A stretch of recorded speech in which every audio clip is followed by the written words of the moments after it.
I am Frank A. Jones, Jr., a retired U.S. Navy commander, and this is kind of my story of my military career.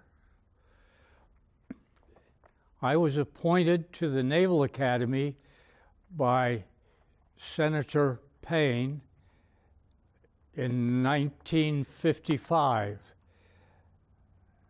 And I took the train out of Yarmouth and went to the Naval Academy, and I was there in the class of 1959 until February 1957, when I became an academic drop because I had problems with math.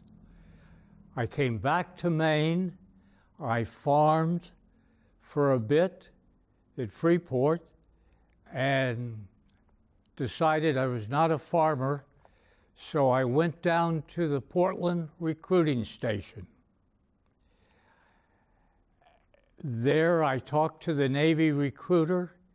He could not promise me anything, and so I decided I wasn't going to enlist in the Navy. But the Army recruiter said, "Come with me." And he took me to Boston, and he took me to a Nike guided missile site. At that time, all the major cities had Nike missile sites around them in case the Russians ever came and bombed us. He said, "I can guarantee you a school." So I enlisted in the regular Army in August 1957. I went to recruit training at Fort Dix, New Jersey, and from there to Fort Bliss, Texas, where I went to guided missile school and became a Nike Ajax guided missile electronic material maintenance man. I had hoped to get back to a Nike site, but no. The Army decided I was better suited to be an instructor in basic electronics. So I was doing that, and I had been trying to get back to the Naval Academy and was having no luck. But while I was at Fort Bliss, the Army got a letter from the Secretary of the Navy telling them that they wanted me to come back to the Naval Academy and start my second year over again. And so the Army kind of hemmed and hawed, but they sent me to Fort Meade, Maryland, and this was in August of 1958. So I had only been in the Army for a year. And at Fort Meade, they put me in the student detachment and sent me temporary duty to the Naval Academy. So I went back in the class of 1961, and when my 3-year obligation to the Army was up, they sent me a Good Conduct Medal and transferred me to the active reserves. But since I couldn't go to reserve meetings, they soon transferred me to the inactive reserves. And in 1961, the day before I was commissioned in the Navy, they gave me an honorable discharge from the Army. I graduated from the Naval Academy on June the 7th, 1961, and was commissioned an ensign in the U.S. Navy, and I was off to my first ship, which was the USS Graham County, an LST, in Norfolk, Virginia. When I got to my first ship to Graham County, I was an excess officer. So the executive officer on board kind of took me under his wing and sent me to all of the amphibious schools that were held at the Amphibious Training Center there. And so I became well schooled, and I had a lot of collateral duties, but it was a great learning experience for me. I was on board the Graham County for only 18 months, and I got orders to walk down the pier and take over as department head on another LST, which was the USS Traverse County LST 1160. And they were deploying to the Mediterranean, and they had lost their department head, who was the first lieutenant who was in charge of all the things involved with amphibious warfare. And I guess because my first XO had sent me to all the schools, I was a logical choice. And so with that, on that ship, we went to the Mediterranean and went to Italy and Greece and Spain, and with the amphibious ready squadron that we kept in the Mediterranean. We came back from the Mediterranean, and we then deployed for a short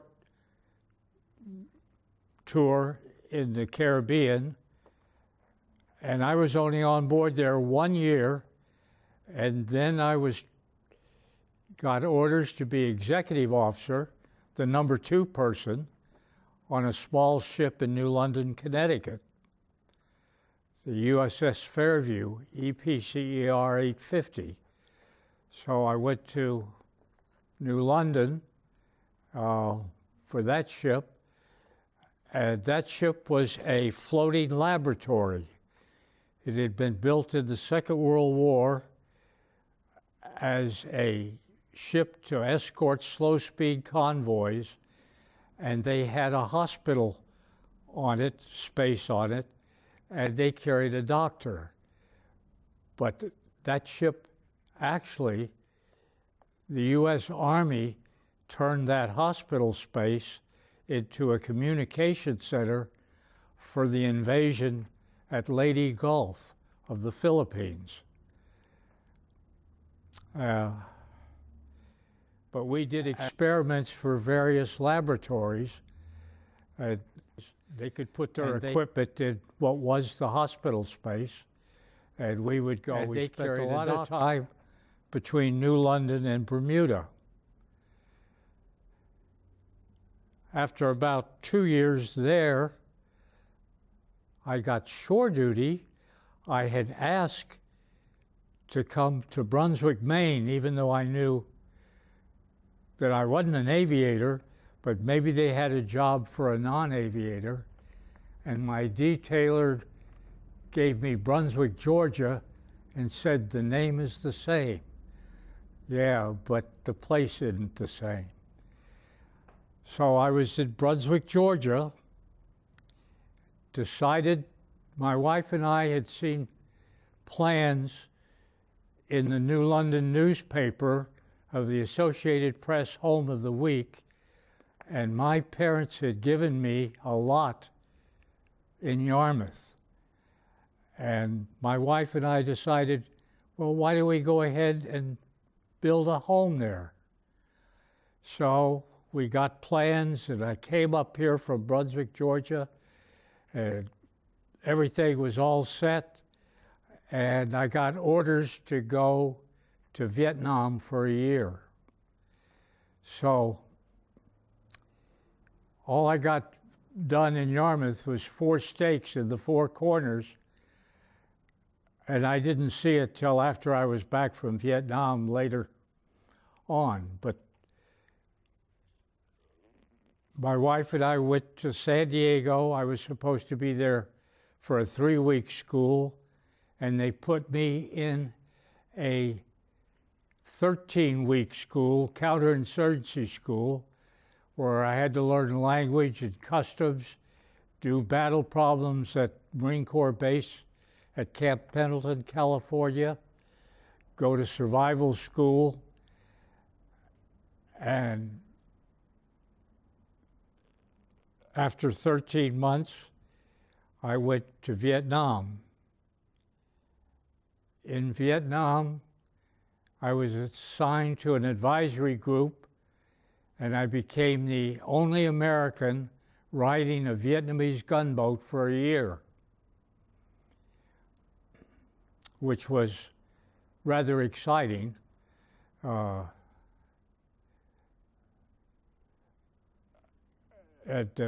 And different. So I had a different experience than a lot of people that went to Vietnam. I saw some combat there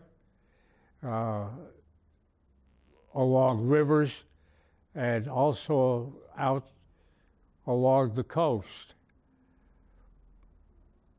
Came back from Vietnam, and the Navy sent me to Destroyer Department Head School,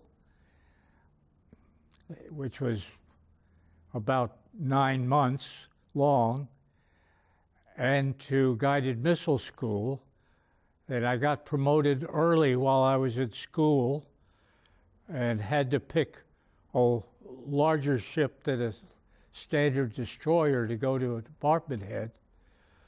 So I got orders to a guided missile frigate in Charleston, South Carolina. And it was in the yard getting overhauled at the time. And went there. Then we went to Guantanamo Bay, Cuba for refresher training, and ended up being a flagship going to all around South America on a goodwill tour. And I left there from that ship. I was the weapons officer on board. And I left there from Argentina, came back, spent 2 weeks in Yarmouth. In our house, our tenants happened to be away, and I had to go to prospective commanding officer, executive officer school in Newport. And then we went to San Diego there in 1971, November of 71, for me to be the executive officer of USS John R. Craig, DD 885. I forgot to mention that the guided missile frigate I went to was USS McDonough, DLG 8. I had to join up with the John R. Craig in the Western Pacific, and the first thing I knew, there I was, waking up in Cam Ranh Bay. I was back in Vietnam. They couldn't find my ship. I worked my way up to Da Nang and finally flew with a plane out to aircraft carriers who had found my ship. And then they dropped me on a wire to the ship, and I became the executive officer, the number 2 person on board that ship. And the John R. Craig spent its time with gunfire support in Vietnam. And while I was on board, we had 3 bad events. One was in Da Nang Harbor when a helicopter taking off from our flight deck spun around and hit the superstructure and turned upside down and crashed into the water. And there was a Vietnamese general on board and several senior U.S. Army people, and there were only 3 survivors from that helicopter accident, and we had them on board, and eventually the Air Force sent a big helicopter to pick them all up and get them to a hospital. The other thing, on Easter Sunday, we had a man go overboard and we never did find him. We didn't know at what time he went overboard, but he became missing. We never did find him. He's on the Vietnam Wall now. And then we were supposed to go to Australia for some liberty and then go home. Instead, it was the Easter offensive. The North Vietnamese came across the DMZ. They sent us there for gunfire support and counter battery, and we ended up being hit 5 times. Once at the waterline, flooding a major compartment in the ship. Nobody was hurt, but we ended up having to go to Singapore to go to a shipyard there to get repaired. So we had a lot of repairs to be done. Then we made one more entry into North Vietnam, into a harbor there in North Vietnam to provide covering fire for an Air Force bombing raid. And then we turned around and came home. We stayed in San Diego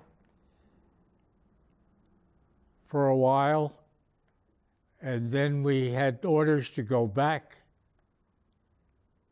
to the gun line in Vietnam. And on the way back, we had a crack in the hull of the ship, and at the same time they signed the peace accords. So instead of us going to the naval base in Subic, Philippines, we went to Sasebo, Japan, where they put us in a shipyard to fix us. And at that point, they decided they would paint the ship. So my wife had flown over. We were going to meet in Hong Kong, but we met in Sasebo, and we toured Japan because we knew the ship wasn't going anywhere.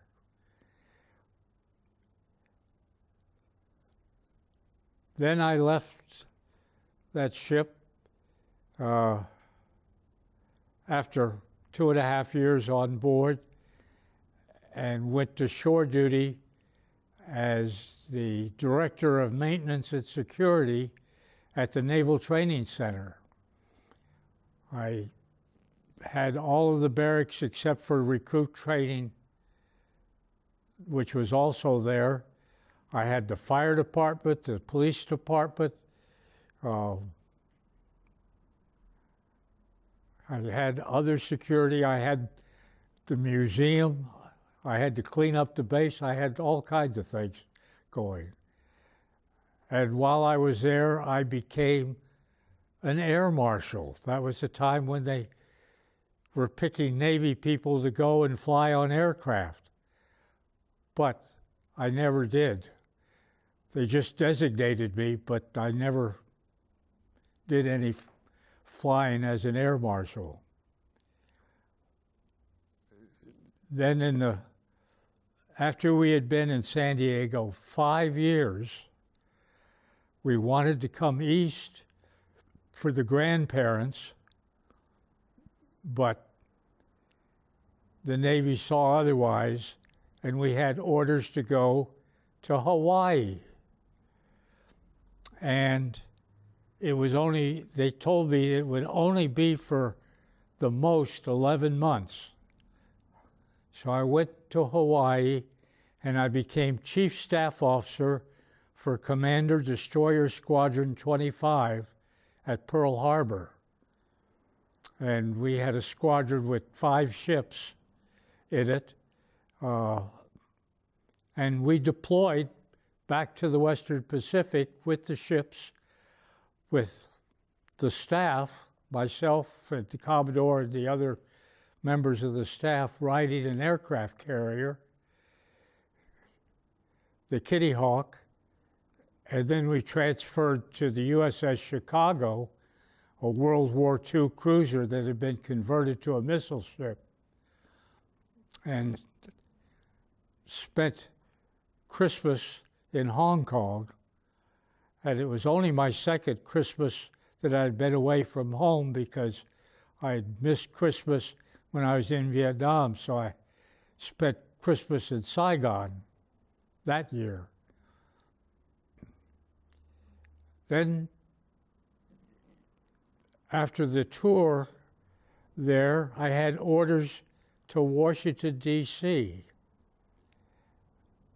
My orders got canceled. They decided they wanted me to be the duty operations officer in the Commander U.S. Pacific Fleet's Command Center. So I went and did that job, and that was shift work and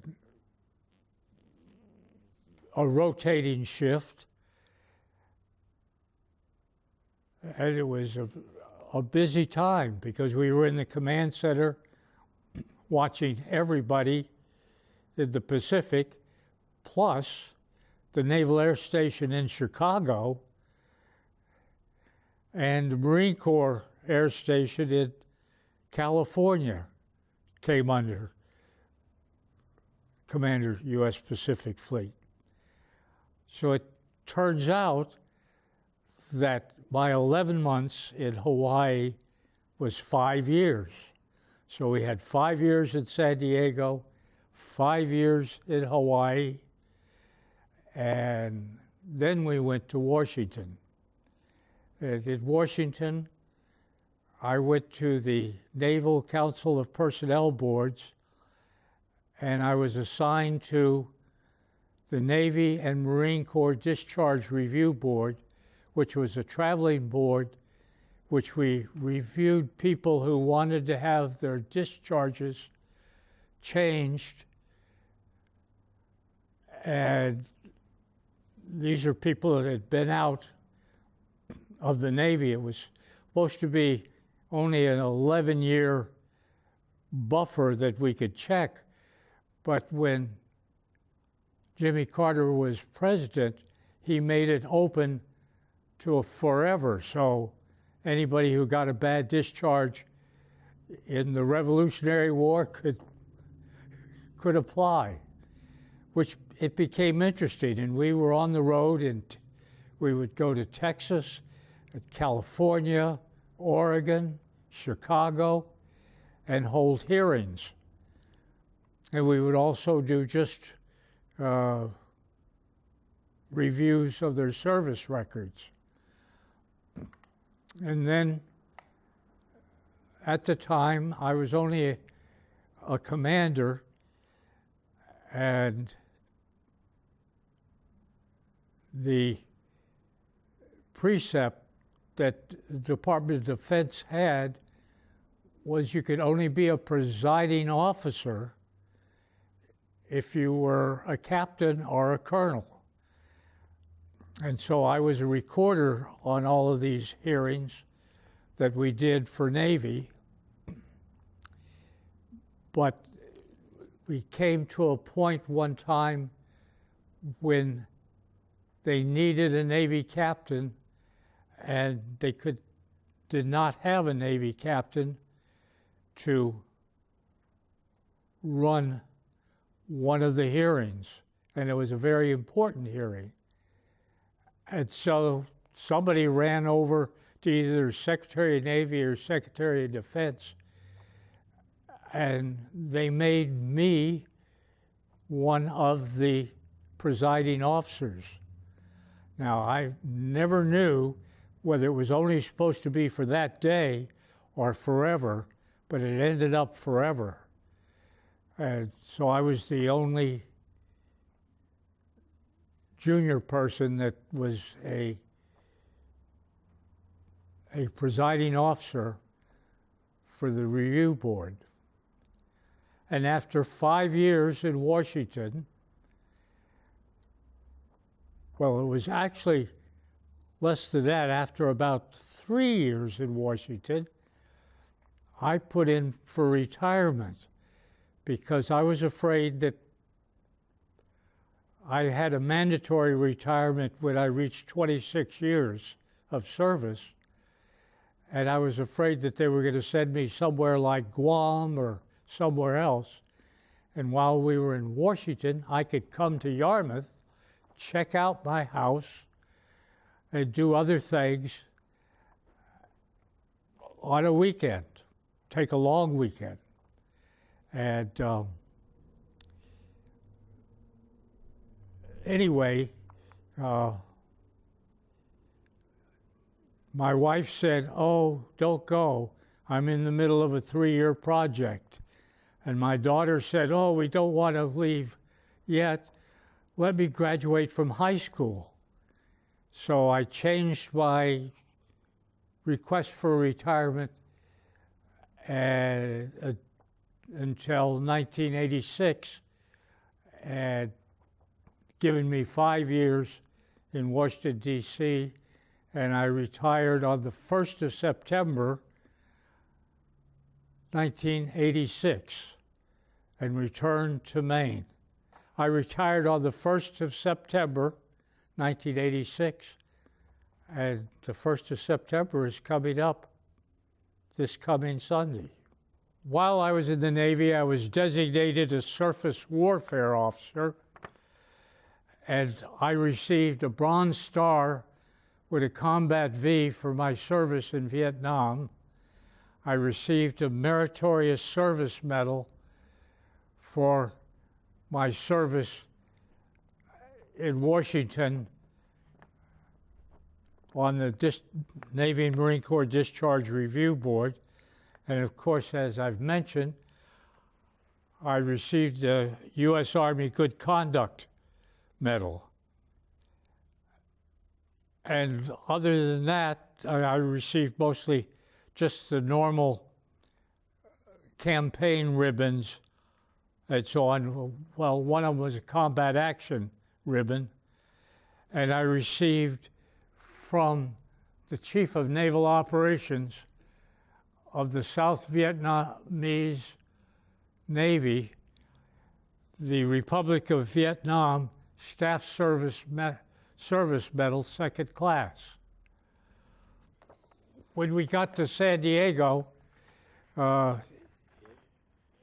1967, and reported into the school, they had changed my course from being 3 weeks to being 13 weeks.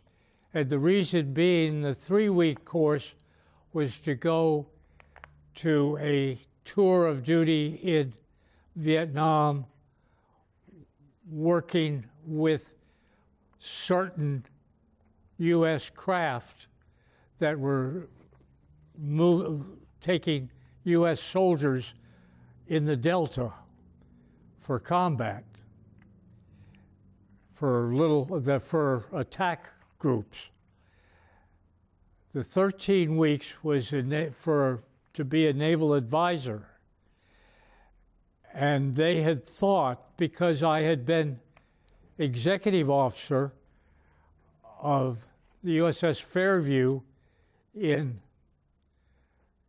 New London, a sister ship to the Fairview, USS Brattleboro had been given to the Vietnamese Navy.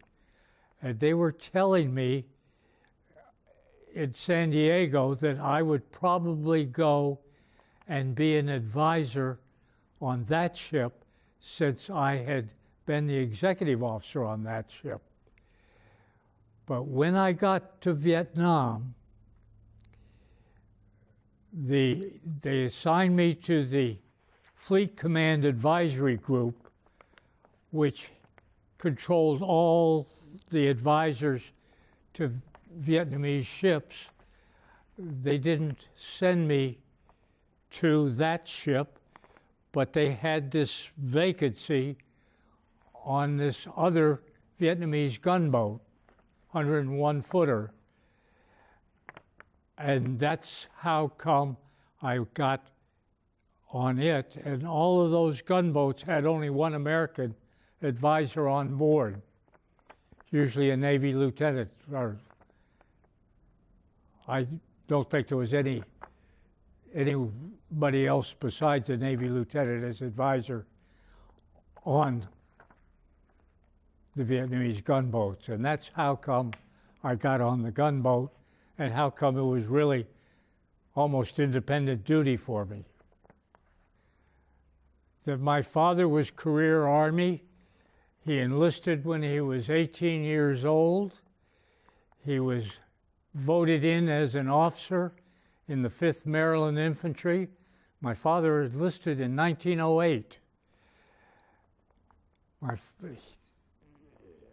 He was with the 5th Maryland Infantry, and then in the First World War, he had been temporarily promoted to major and had a machine gun battalion in France, and just became a regular Army later on. And when I was born, my father was a major again. He had been reduced to captain after the First World War.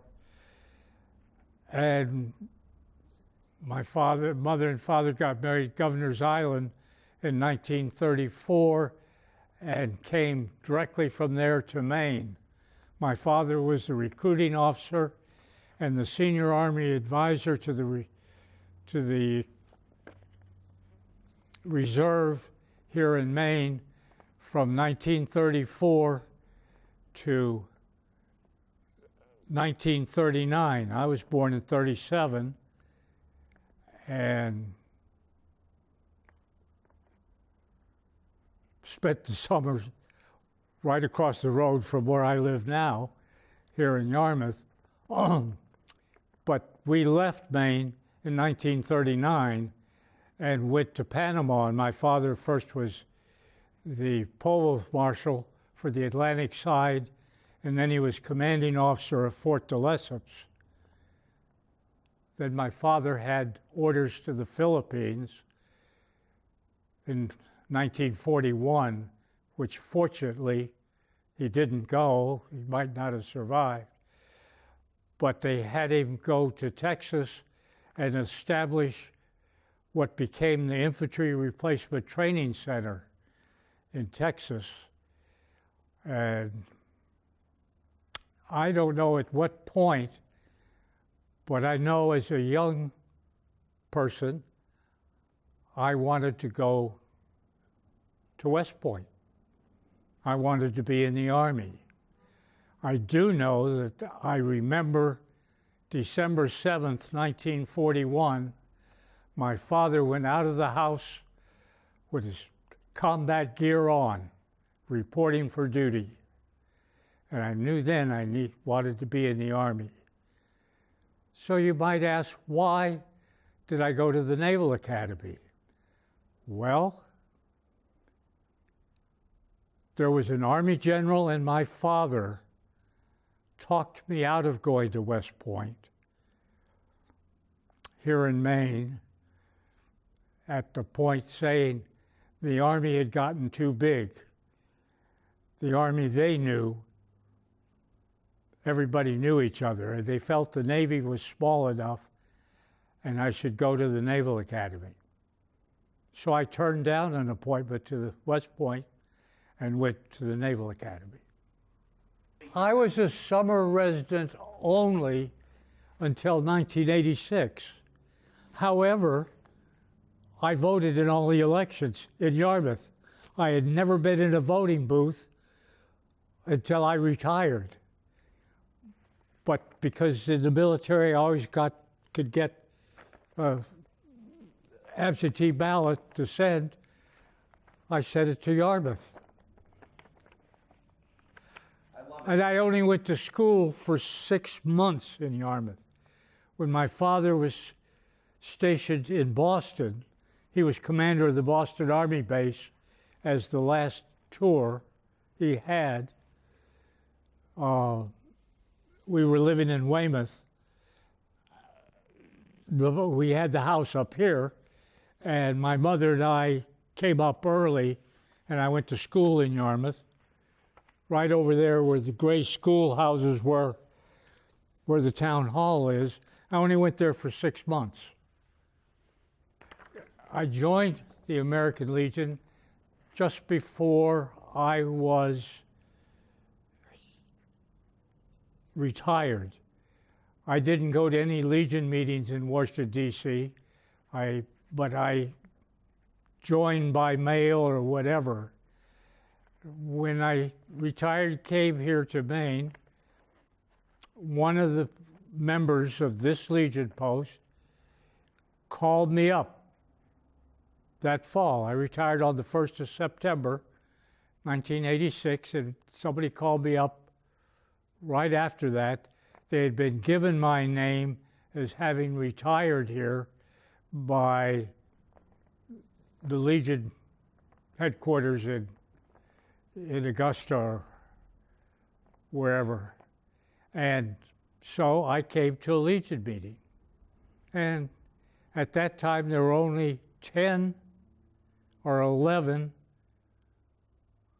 active Legionnaires in this post. It had about 30 members, but only about 10 or 11 in 1986. And so I joined the post. In the 1990s, I was the commander of the post here for a while. Oh, I had been finance officer, was the first job that I got. I relieved Paul True, who had been finance officer for 27 years. And I relieved him, and then I became commander of the post. And then the post grew, not because of me, but because of, I think, some other things. The post grew, and I have stayed with the post. I became the legal officer of the post, even though I'm not a lawyer. I did go back to school here in Maine under the GI Bill and become a paralegal. But I never worked as a paralegal. A lady who ran the paralegal school said that no lawyer will hire a 50-year-old man as a paralegal. They like to have young ladies. So I never worked as a paralegal, and at the time, somebody needed to be home in order to be there when my son came home from school. And my wife was working in Kittery.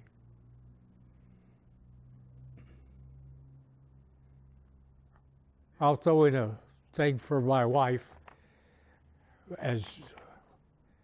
because when I met her and off and on through my career, when we had it available and here, my wife's degree is in physics, but she's also a mechanical engineer, and she's a noise, shock, and vibration expert, and did sound silencing on nuclear submarines from the time she was 19 or 20 on and worked in Kittery when I retired.